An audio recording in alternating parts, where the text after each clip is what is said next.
pagsasalita niya pagkatapos niyang sabihin yung totoo, mas relax, mas diretso siya sumagot. Makikita mo po talaga yung diferensya. By the way, dapat ang follow-up dyan, by the way, nasa na ho pala si Rina Garma? Kailan ho siya maiuwi sa Pilipinas? Ang ginawa ng ating Vice President ay malinaw na nagdudulot ng gulo at saka pagkawatak-watak, no? Kapag Tingnan niyo siya, meron siyang binabasa. Di ba? Yung mga tanong nila dyan, yung mga press dyan, galing din ho sa kanila yun. Dito sa video na to, sasagot na ho ang mga tauhan ni Tambaluslos doon sa mga litanya nitong si Vice President Sara Duterte. Isang like at isang subscribe, masaya na ho tayo dyan. At sa mga gustong sumahal sa ating community, alam nyo na ho ang gagawin, yung joint button, nandyan lang ho sa baba. Sasagutin ho natin punto por punto ang mga banat ng mga aso ni Tambaluslos dito sa press con nila na to. Talagang hindi ho sila tumitigil, no? Hindi ho sila magpapalipas ng isang araw na hindi sila makapagsalita, no? Grabe, nakatingin lahat ho sila sa mga cellphone nila. Binabantayan ho nila yung reaksyon ng sambayan ng Pilipino sa mga sasabihin nila. Mga kababayan, mag-comment na ho kayo. Ilatag nyo na yung mga punto de vista nyo sa mga sasabihin ng mga walang yung congressman na to. Umpisa na ho natin ito, mga kababayan. For today's first question, may call on Marian Enriquez from TV5. First question tayo. Game. Good morning po. Yan yung tanong ho ng mga media dyan, galing din ho sa kanila. Kumbaga, tanong nila, sagot nila. Ready na ho yung mga sagot nila sa mga tanong ng mga media na to. Yesterday po, merong press con si former President Rodrigo Duterte and may ilan po siya mga sinabi. Okay. Bale, itong press con nila na to, sasagutin nila yung mga banat ni Tatay Digong kasi ang dami yung nasaktan doon sa mga banat niya. Yung walang humpay na pamimigay ng ayuda, yung AKAP, yung AIX, yung ano ba tawag dito? Yung pondo sa PhilHealth, yung Maharlika Fund, ang dami yung perang lumalabas, kumbaga naghe-hemorrhage tayo ika nga. Yung tawag doon, tama ba yung sabi? Yung dumudugo parang walang humpay, yung nagbi-bleed tayo, gano'n. Yun ang nangyayari daw sa ating ngayong mga panahon na to, yung talagang di maampat yung walang humpay na pagdurugo sa pondo ng sambayan ng Pilipino. Tuloy. He's saying that Congress is sa Congress po, contempt is not a crime and yung contempt is just a measure for the orderly conduct of congressional hearings. Kung may nagawa kang disturbance or disorderly conduct. So, ang point po niya is dapat daw may detention center sila kung wala sana may bakanting kwarto doon ilagay at hindi dadalhin. Bakit daw dadalhin pa sa prison, sa correctional? Kasi hindi naman daw criminal.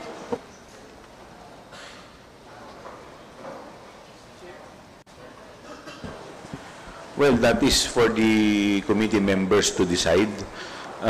Hindi naman po, sa ngayon naman po, sa totoo lang, wala naman din pong gustong mangyari kung ano yung nangyari kay Atty. Zulaika. It just so happen, nagkaroon lamang po talaga ng security breach.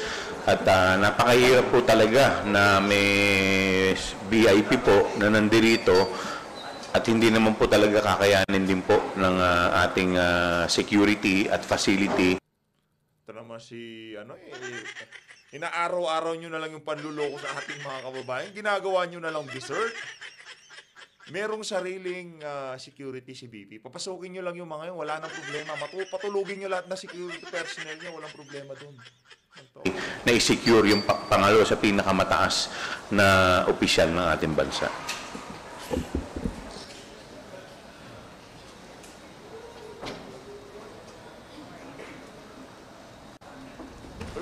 Well, in addition to that po siguro, well, yung opinion po ng former president, that's well taken, I suppose, pero it's nothing incongruent or hindi naman po in opposition to what we're doing here. The contempt power being exercised here is the self-preservation of Congress. This is innate, it is residual in Congress, and it has been defended many times by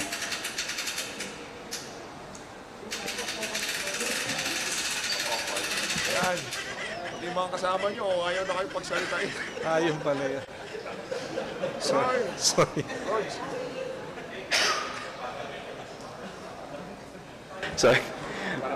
Sorry for the technical difficulties. So yun po, the power contempt is residual, it is innate with Congress, and it has been protected many times by the Supreme Court.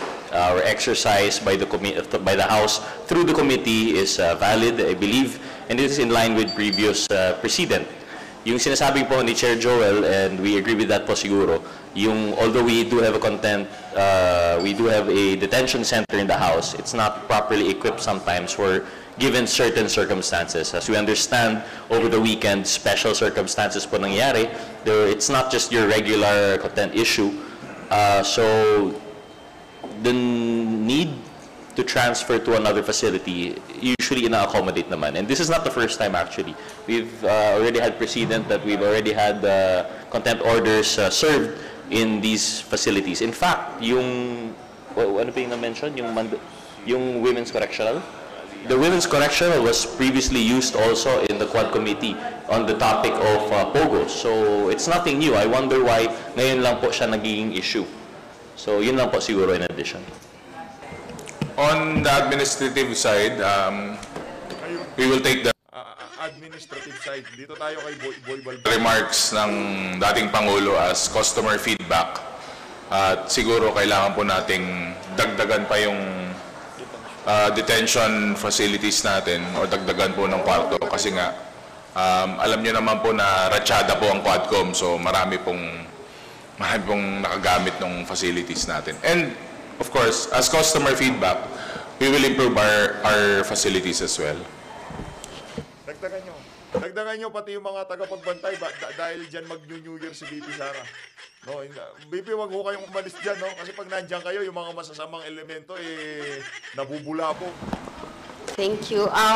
May another statement lang po ni Duterte following yung kill remark po ni VP Sara kay PBBM. Her dad, PRD said, kasuhan niyo na lang si Inday, hindi naman makulong yan. Hindi talaga magpapakulong yan. Kung ipapatay mo yan, uuwi yan ng Davao. I mean, he's pertaining to the DOJ. This was with the press con last night, no? Yes po. Hindi ko pa kasi napanood. Pero opinion naman niya yun eh. So, but again, nakita naman po natin yung direksyon ng House, yung sagot ng House, sagot ng ating mahal na Pangulong Bongbong Marcos, they are treating this with all seriousness. Kaya kung ano... Ang OA nyo naman, all seriousness. Yun, nung pinagbantaan si VP, hindi seryoso. Pero yang si Tamba, alangan naman si VP pa ba ang gagawa nun? Hindi kailangan gawin ni VP yun. Tadhana ang aming kasangga dito. Hindi natin malaman, di ba? Baka bukas, biglang ma-overdose siya sa pulburon. O, tumaas sa sugar. Matamis mo kasi yung pulburon, di ba? O, tumaas sa sugar niya.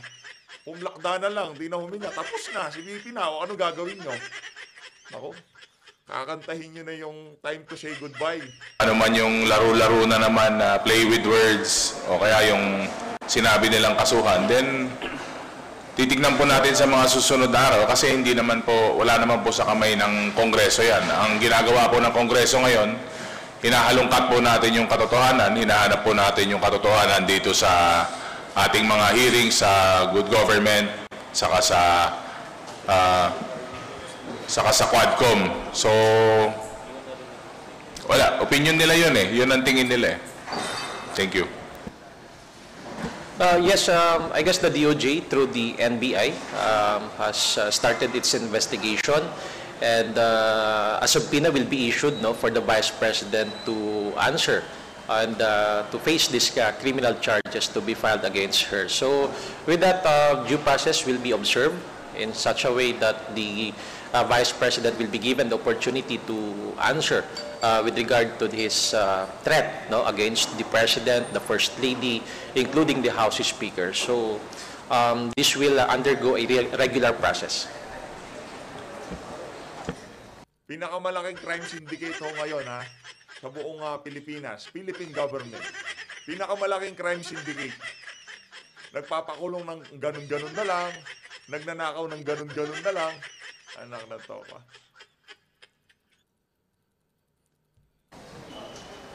Sorry, can we hear the quote again?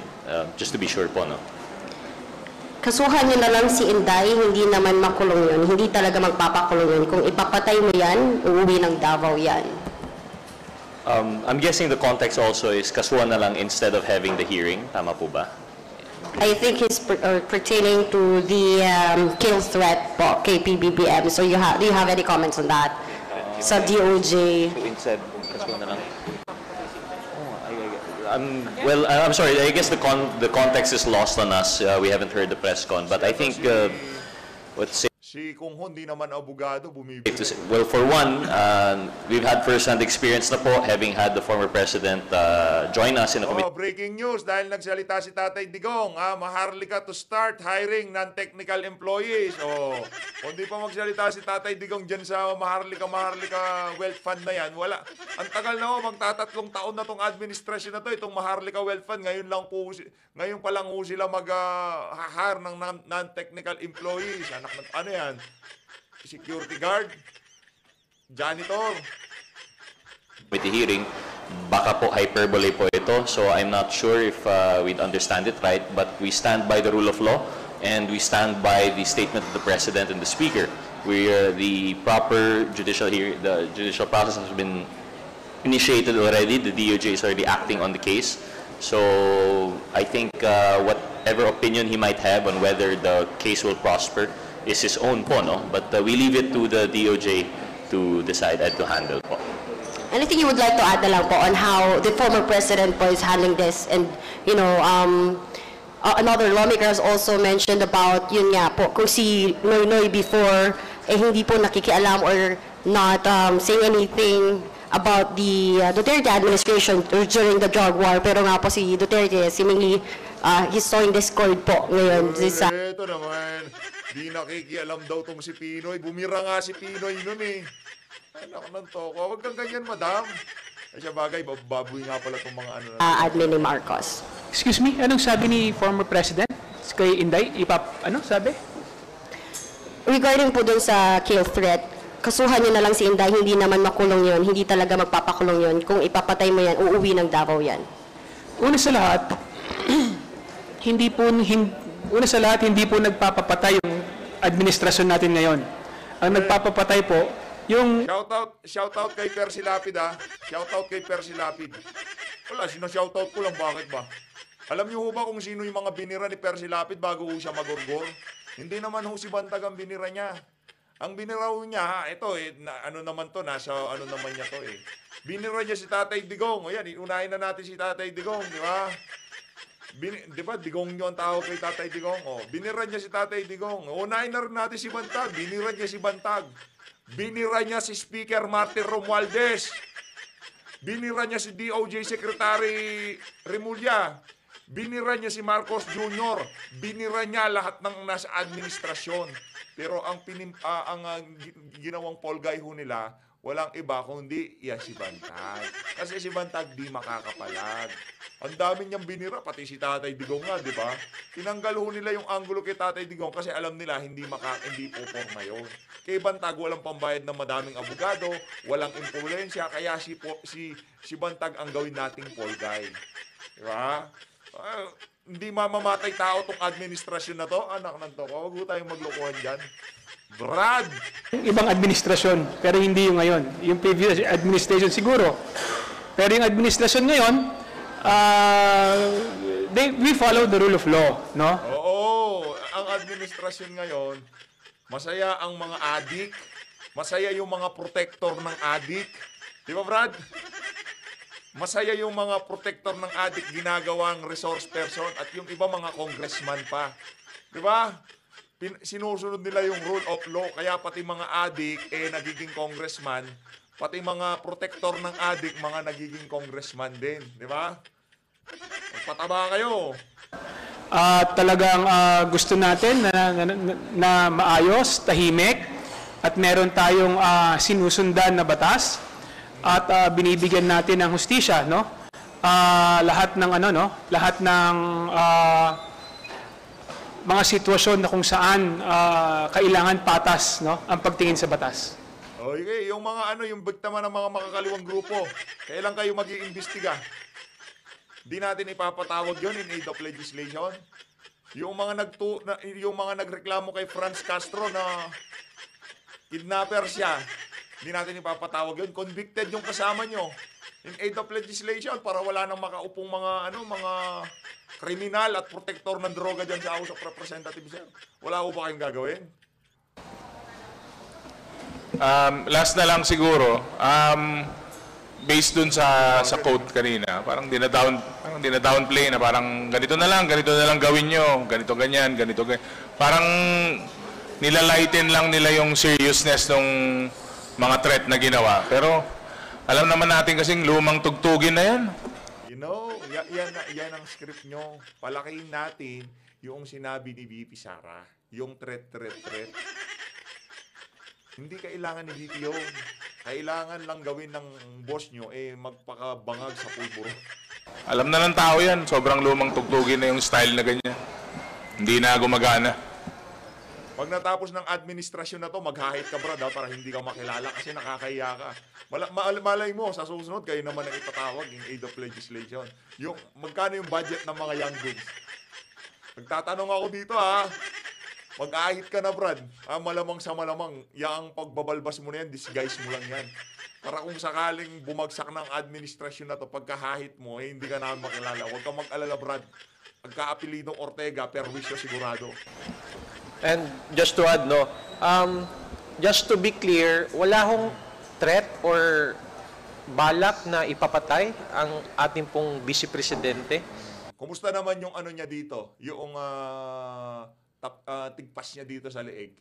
Yung personnel na binigay daw sa kanya, di umano, nagbanta sa kanyang buhay. Walang pagbabanta. Buti pa nga si BP nasugatan Yung amo niyo bambangag nasugatan. Kaya hindi ko din po maintindihan kung bakit nabanggit po yun ni PRRD. Just to be clear lang on that aspect.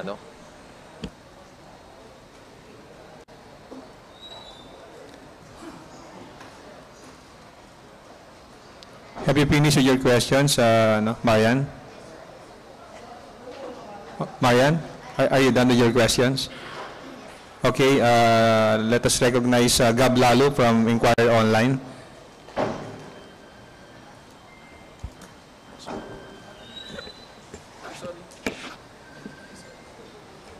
Sir, kahapon dun sa hearing ng Good Government, yung mga Special Disbursing Officers ng OVP at DepEd, si Gina Acosta sa si Edward Fajarda, inamin nila na iniwan nila yung confidential funds sa mga security officers, kay Colonel Nolasco at Colonel Lachica, upon the orders of the Vice President, di ba? May possible liability ba to, sir? Or may mga possible na kaso? Kasi we're not familiar kung anong kaso yung specific sa pag-iwan ng pera sa hindi naman disbursing officer. Well, ako, tingin ko may possible na kaso dahil in the first place, sa kanila hinabilin yung pera Tsaka sila yung banded officer. So pag may nangyari dun sa... Unang-una, yung perang pinag-uusapan po natin dito, hindi naman po nila pare-parehas pera. Pera po ito ng taong bayan. So, the fact na ito'y pinagkatiwala nila sa isang tao at kung may nangyari po dito sa pera, silang mananagot, medyo... Kaya nga po sila nagbabayad ng bond. Ang ibig sabihin po yun ay in the event na may mangyari dun sa pera, sila po yung magre-reimburse. Now, ang tanong, ito pong pinag-uusapan natin ay hindi po ordinaryong pera. We are talking here of 612.5 million pesos.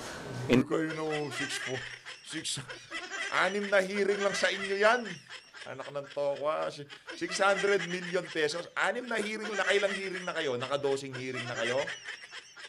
Imagine niyo kada hearing magkano ang winawaldas ng House of Representatives. Diyan lamang sa kapritsyohan nitong si Tambaluslos na masiraan nitong mga Duterte. Yung sa Quadcom, nakadosing hearing na ho sila doon. Tag-100 milyon kada hearing na lang. Sabihin na lang natin gano'n kasi di umano yung mga maiingay na congressman dyan ilan sila dyan, ang dami nila dyan.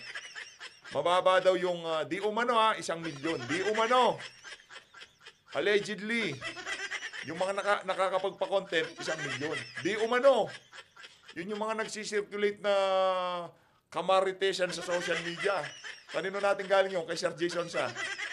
Di umano. Yung 600 million, ilang hearing lang yan dyan sa... In the event na may mangyari po dyan, so kaya po ba nila i-reimburse itong 612.5 million pesos? if dagdag ko lang makikita natin na meron pong malinaw na paglabag doon sa Joint Memorandum Circular -2015. Dahil kung titignan natin kung sino yung accountable officer doon, it refers to the Special Disbursement Officer, the SDO, who in the person of Gina Acosta and Edward Fajarda. So wala naman po doon na nakalagay sa guidelines ng JMC na kailangan mong ibigay doon sa security officer. Yes, we understand na kailangan po ng security to secure the money upon encashment. But yung iti-turn over mo, yung pera na kaka-encash lang, kakakuha lang sa bangko, it seems it's highly irregular in the sense na hindi nga yun ang accountable officer. So doon pa lang malinaw na meron pong paglabag. And namin naman po mismo ng ating pong mga SDOs na yun po ay utos ng ating Vice Presidente. Maigli lang. They all know the irregularities na ginawa nila. Inamin naman po nila lahat yun. Ang problema, it was already too comfortable for them yung setup na gano'n, which is regular practice in their office. Kaya po, parang wala na lang. Kumbaga, hindi na sinusunod yung protocols nila. So, normal na nangyari. I wouldn't be surprised if hindi lang sa security binibigay yun. Baka kung sino-sino pa or driver na lang. So, I wouldn't be surprised na ano. But again, sabi ko nga, ang dami ng issues ng transparency sa accountability. So, it came from their mouths. So, alam nila yun, yung pagkakamaling ginawa nila. In addition lang po siguro, we thought po with the appearance of the 4 OVP officials who have been constantly evading the hearing that we would have answers. Yet, again, after, how many hearings na po tayo? 7? After 7 hearings, we're left with more questions now. Akala po namin, based on the previous hearings, 2 lang po ang Sa sobrang katangahan ninyo, dumalo doon si VP Sara, siya ang may alam dyan sa confidential fund, nakaupo siya ng mga 5 oras doon, hindi nyo man lamang siya tinanong kahit isang tanong. Pinagtatanong nyo yung mga nasa baba niya. Di ba ang nakakaalam ng confidential fund si VP? Dumalo siya. Nag-oath siya. Bakit hindi nyo siya tinanong? Nakaalam sa kung paano ginamit confidential funds, the head of the agency and the SDO. So in this case, 3 people kasi 2 agencies. Ngunit, with their appearance po, nalaman po natin yung funds ay actually dinelegate pa ng SDO to a security officer who isn't even from that civilian agency. Our understanding is, itong 2 officers that were mentioned are both from the uniformed personnel po, which is separate from the OVP and separate from the DepEd. So doon pa lang po, I believe yung sa testimony ng witness na COA, hindi po yan in line with joint circular. What has been delegated cannot be delegated further. Trabaho po at responsibilidad yon ng SDO. Ngunit pinasa pa po sa security agent, security officer na cannot even account to us now. If you recall, yung bonded officer po dito, yung SDO dapat, siya yung responsible. Ngunit ngayon, they cannot even tell us the smallest details of what we're expecting from the accomplishment reports, liquidation reports. So I think yun yung big takeaway dito. On the question po kung anong liabilities po dito, it would really vary. If we recall, if this is public fund intended for public use, even if assuming po na yung pondo na dinaan para sa confidential funds ay ginamit for public use pa rin, let's say, for example, pero dahil hindi sumunod sa strict procedures, I believe this is technical malversation. But worse, if this was taken for personal gain, if this proven fictitious at erroneous yung ARs to justify the taking of this amount, that could be malversation proper or worse, plunder. Kasi lampas na po ito sa 50 million. So yun po yung nakikita natin dito. Kasuhan nyo na. Nakita natin. May plunder na pala. Di kasuhan nyo na. Para pinapahirapan nyo po mga sarili nyo. Tingnan natin kung tatayo. Tingnan natin kung sino ang mga tatayo kung sakaling i-impeach nyo yan si VP. Sige, tingnan natin kung ngayon pa lang, nag-uumpisa pa lang kayo, pinapainit nyo yung saloobin ng sambayan ng Pilipino, nababara kayo sa social media. Nababara kayo ng ating mga kababayan. Para magkaalaman na, dalhin nyo na yan sa Kongreso, nyo na, meron nang tumayo dyan para i-impeach na si VP. Para magkaalaman na tayo. Hawak naman ni tamba lahat ng congressman. Nakita nyo naman, Sige, kayo magsama-sama kayo, pero sambayan ng Pilipino, sigurado natin, magsasama-sama din ho. Laban dito sa mga walang yan to. Nakita natin na merong pagkukulang, no? Lalong-lalo na yung ating mga disbursing officers.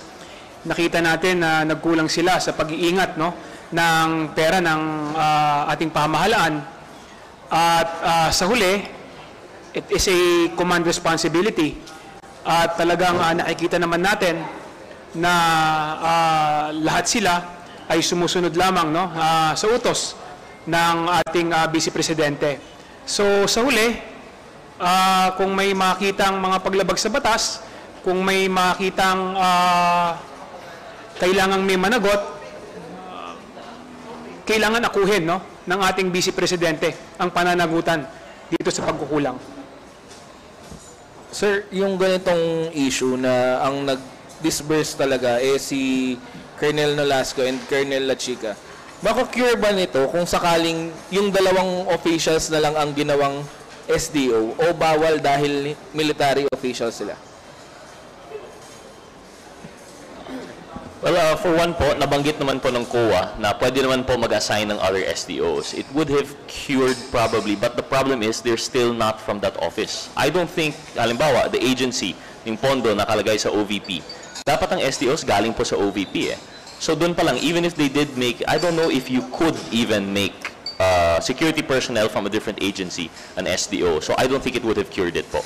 Although technically, you could add SDOs and that would have been a cure. Pero dahil nasa ibang opisina po, not possible, I think. Siguro po kung sa pondo, let's say, ng AFP, meron din po silang sariling SDO. But kagaya nga po ng sinasabi ni Congressman Rhodes, Office of the Vice President, hindi po sila, in fact, hindi nga sila sumusweldo sa Office of the Vice President. Kaya meron din po talagang problema. In addition lang po, no, aside from that, not only is that they're from the other office, they're from outside of the agency. Sila mismo, iba na po yung mandato ng opisina nila. So how could they be SDOs for a mandate to be executed for the civilian agency? Sir, part ba ito ng mga kinoconsider ng committee as a possible legislation? Kasi ang pinagbabasihan natin ngayon, joint memorandum circular lang eh. Wala pang formal na batas for guidelines on CFN.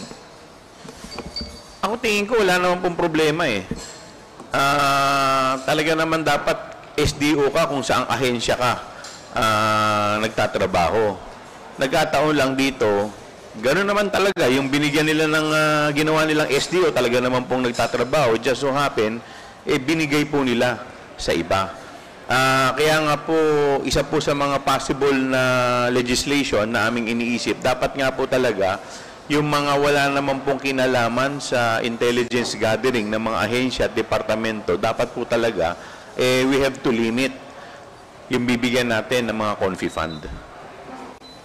In addition to that lang po, no, siguro nakita natin, back then siguro sufficient pa yung joint memo circular, joint memorandum circular. Para nakita natin na it's being twisted, yung definitions. Halimbawa, si Mr. Fajarda was insisting na yung pagbigay niya ng pera to the security officer is disbursement, which I think the COA says is not their interpretation at hindi rin. Pero to be fair, I don't think it says in this joint circular kung ano ba talaga yung disbursement. So, in a sense, I think one of the suggestions by the committee, siguro the committee report, is to strengthen the joint memorandum circular. But on our part, I think we might push for legislation on top of that po, no?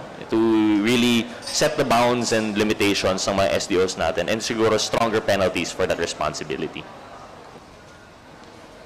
Sir, last question na lang. Kasi kahapon may statement yung mga House leaders saying na yung statements ni Vice President Duterte was a clear danger and threat to the country's democracy.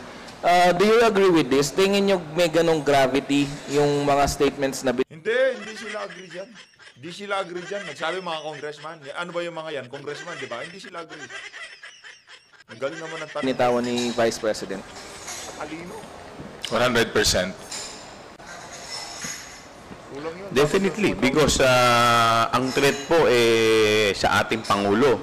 Ang ating pong Pangulo ang nagre-represent po ng ating bansa. So, siguro sa ibang bansa nga po, baka hindi po, they will not take it lightly. So, definitely, there is a clear and present danger. I would agree po, there's a clear threat. There's a clear danger because there's a clear threat. we've gotten so used po, no, to the statements being watered down by biro lang or hyperbole. Pero in this case, sabi nga po, no joke. So there is a clear threat on a person who isn't even private, but the head of our country. So this is a threat, direct threat on our democratic institutions. So there is a clear, very clear danger po.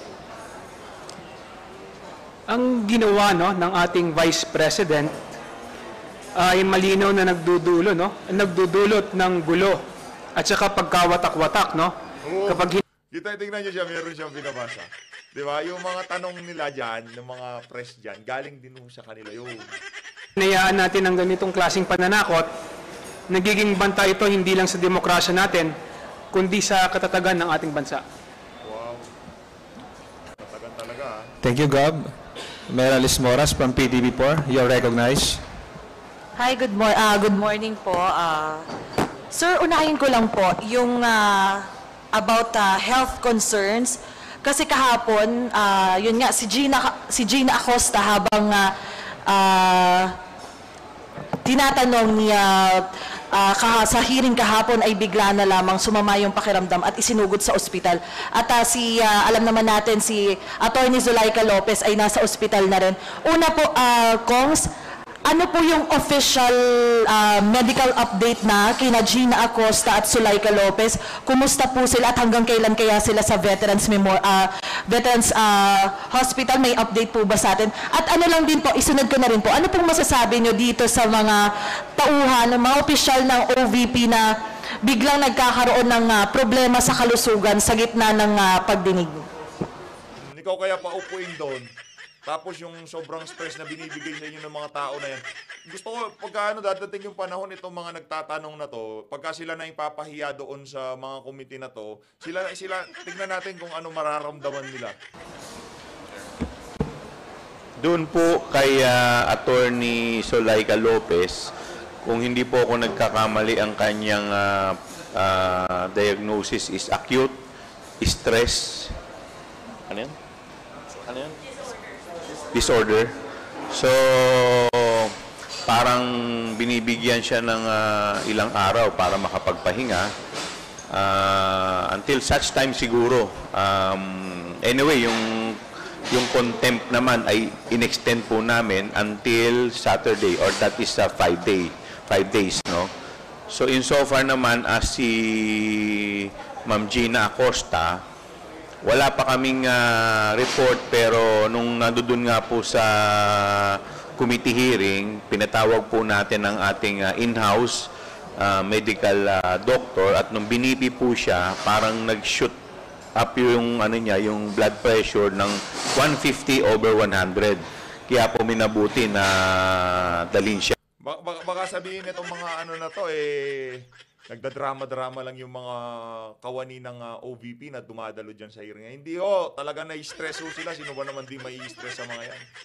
Pag mumukha pa lang nitong si Chua, talagang ako nakikita ko pa lang, kaya dito ako nakatingin, di ko siya tinitignan. Pinapakinggan ko lang. Tuloy. Siya sa malapit na ospital, which is dito nga po sa Veterans.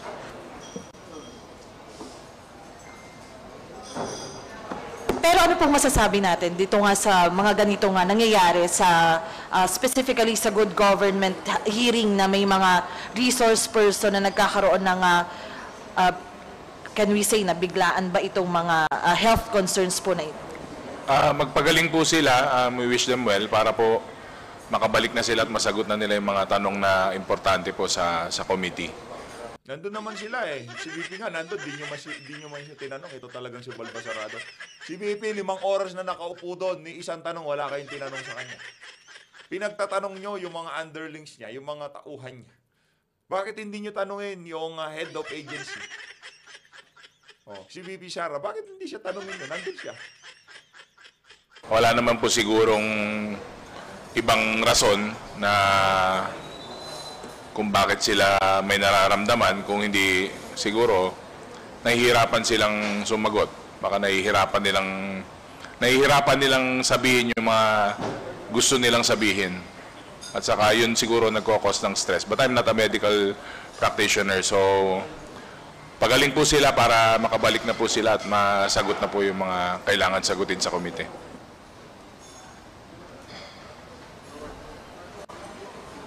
Sir, sorry, sundin ko lang yung statement ni Kong Ortega. So parang somehow, sir, you're saying po na if they will just tell the truth, hindi naman kailangan umabot pa sa stress, sa ano, ganun po ba yung ibig natin, sir?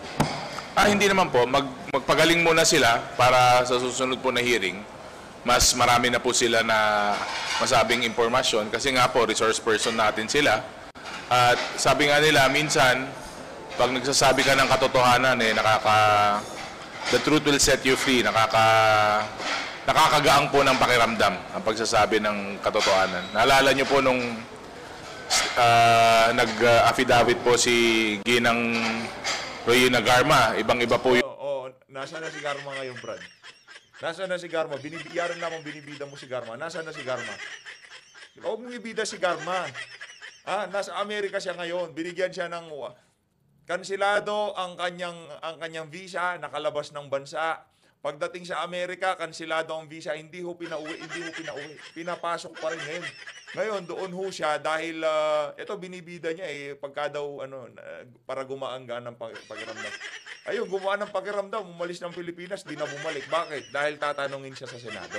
Dahil mabubulgar yung mga kabulukan na mga pinaggagawa nyo dyan kay Royina Garma, dyan sa House of Representatives. Yun ang katotohanan dyan. Kaya wag mong ibida yung si Royina Garma.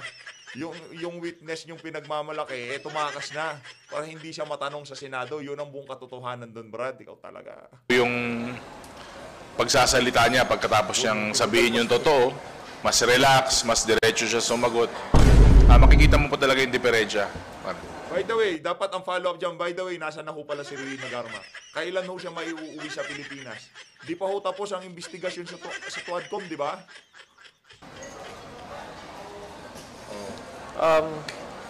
Tama yun, para mas mabilis nating matapos itong committee hearings. In fact, sabi ho ng aming chairman, siguro may isa o dalawa pa pong mga committee hearings. Pero kung hindi po makakadalo, because of medical reasons, baka mas lalong tumagal po itong hearing. Kaya tama po yung sinabi mo, Mela, na... Tilking Damkam, patagalin nyo. Enjoy din naman yung mga sambayan ng Pilipino habang hinihintay namin matapos ang termino ng amo nyo para may pinaglilibangan kami.